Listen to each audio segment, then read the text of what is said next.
तो दोस्तों अगर आप ईपीएफओ एपीएफसी एग्जाम के लिए प्रिपेयर कर रहे हैं, रीजनिंग का सेक्शन प्रिपेयर करना चाह रहे हैं, तो आपको 3 चीजों के ध्यान में रखना पड़ेगा। 3 मिस्टेक्स जो आपको अवॉइड करनी है रीजनिंग के अंदर, तो वो क्या है चलिए डिस्कस करते हैं।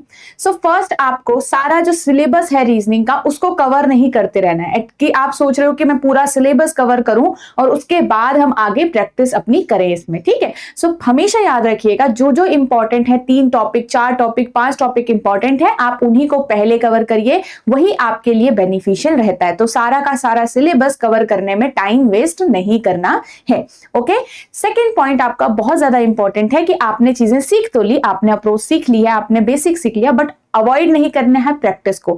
जब तक आप प्रैक्टिस या खुद से सॉल्व नहीं करते हो क्वेश्चन को, आपका वो जो टॉपिक है या रीजनिंग का सब्जेक्ट है बिल्कुल भी स्ट्रांग नहीं बनने वाला है, या क्वेश्चन जो है आपको कंफ्यूज कर सकते हैं एग्जाम के अंदर। तो इसी चीज के लिए प्रैक्टिस बहुत ज्यादा जरूरी है। तो सेकंड पॉइंट ध्यान में रखिएगा कि प्रैक्टिस को अवॉइड आप नहीं करोगे, बिल्कुल भी यहाँ पे लेजीनेस नहीं दिखाओगे कि कौन चलो प्रैक्टिस कर रहा है, कौन सॉल्व कर रहा है। आपको 10 क्वेश्चन 5 क्वेश्चन एटलीस्ट इतने सॉल्व करने हैं हर एक चैप्टर से, ठीक है। हर मतलब आप वीकली इसको सॉल्व कर सकते हो, आपके लिए ज्यादा सही रहेगा।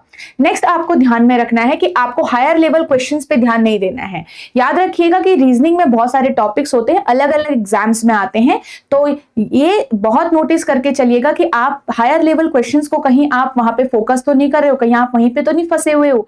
तो एग्जाम के अंदर आपके पास जो भी क्वेश्चन आएंगे रीजनिंग से वो नॉर्मल लेवल के ही आएंगे, डुएबल ही आएंगे, एंड एटलीस्ट आपको इजी ही पिक करने हैं। चाहे कुछ भी हो, आपको एग्जाम के अंदर इजी ही क्वेश्चंस को पिक करना पड़ता है।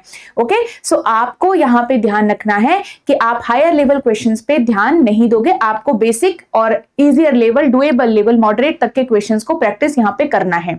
ओके, सो ये चीज आप यहां पे ध्यान रखिएगा। सो आई होप ये 3 पॉइंट्स आप ध्यान रखोगे कि ये जो 3 मिस्टेक्स हैं आपको अवॉइड करनी है अगर आप रीजनिंग का सेक्शन प्रिपेयर करने हैं ईपीएफओ एग्जाम के लिए।